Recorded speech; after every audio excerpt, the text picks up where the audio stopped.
Mini beauty Blender. Direct brush যে application করবে না, স্পট পড়ে যায়, যে কোনো বড় বা ছোট বিউটি ব্লেন্ডার নিয়ে। Smile please.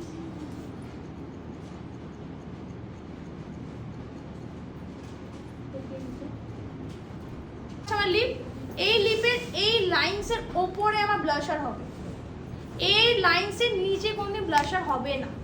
যদি সামহাউ ব্লেন্ড করতে করতে নেমে গেল, সেটা আমি হাইলাইটিং করে যাকে কভার করে দেবো। আমরা কি করলাম, ব্লাশার করলাম। ব্লাশারের টেকনিক হচ্ছে ক্রিম ব্লাশারটাকে ভালো করে এখানে ডাইলুট করলাম, ডাইরেক্ট আমি ইউজ করব না, বিউটি ব্লেন্ডার দিয়ে ছোটো ছোটো করে লাগিয়ে ক্লিন বিউটি ব্লেন্ডার দিয়ে জিনিসটাকে মিক্স করে নিলাম। আর জিনিসটা দেখা পুরো ফুলার গেছে, ভালো কথা করে স্কিনটা দেখা কিন্তু পুরো ফুলার গেছে জিনিসটা, কিন্তু হালকা যখন ব্লেন্ড করেছি ব্লেন্ড করে জিনিসটা দেখ, কিন্তু এখানে গিয়ে শেষ হবে না, এটা কিন্তু ব্লেন্ড করে আপ হবে।